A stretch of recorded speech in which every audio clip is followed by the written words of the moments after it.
Shooting set থেকে সোজা চলে এলাম। কোথায় জানেন? চলুন দেখাচ্ছি।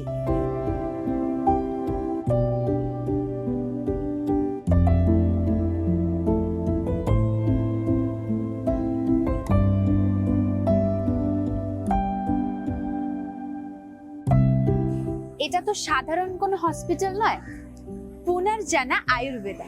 নামটা কিন্তু আমি অনেক দিন ধরেই শুনছিলাম। আজ আমি নিজের চোখে দেখলাম ওনারা ক্যান্সার রোগীদের জন্য অসাধারণ কাজ করছে।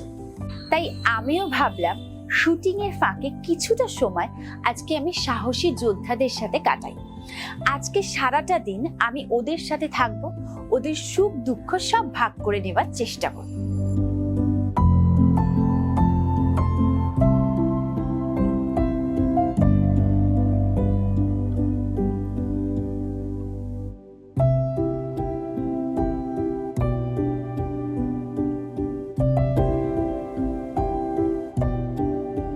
জানেন তো, আজ একজন পেশেন্টের সাথে কথা বললাম। তিনি অনেক দিন ধরে এখানে চিকিৎসা করাচ্ছেন। তার চোখে না আমি একটা শান্তি আর বিশ্বাস দেখলাম, যেটা কিন্তু আমি আপনাদের ভাষায় প্রকাশ করে বোঝাতে পারবো না। তিনি বললেন যে এখানে এসে শুধু শরীর নয়, মনও ভালো হয়েছে। আর সেটা শুনে আমার চোখে জল এসে গেছে। পুনর্জনা আয়ুর্বেদা বুঝিয়ে দিল যে চিকিৎসা মানে একটা সম্পর্ক, একটা ভরসা। আর ক্যান্সারের মতো এরকম কঠিন সময় ভরসাটাই তো সবচেয়ে বড় শক্তি হয়ে ওঠে।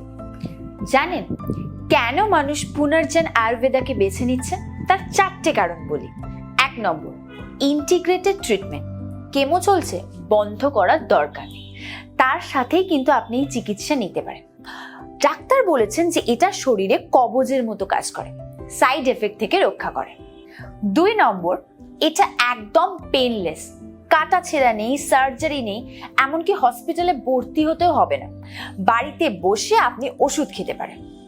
3 নম্বর, সাধ্যের মধ্যে, জমি বাড়ি কিচ্ছু বিক্রি করতে হবে না, মধ্যবিত্ত পরিবারের নাগালের মধ্যে এই চিকিৎসা।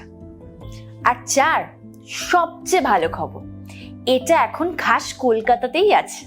এই 4টে কারণই বলে দেয় কেন এত মানুষ পুনর্জনের উপর ভরসা রাখছে।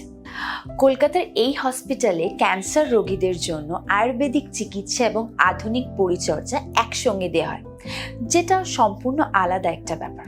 আমার মনে হয় যে সব মানুষের এটা জানা দরকার। ক্যান্সারের সাথে যারা লড়াই করছে তাদের লড়াইকে সম্মান জানাতে আমার এটা একটা ছোট্ট প্রচেষ্টা।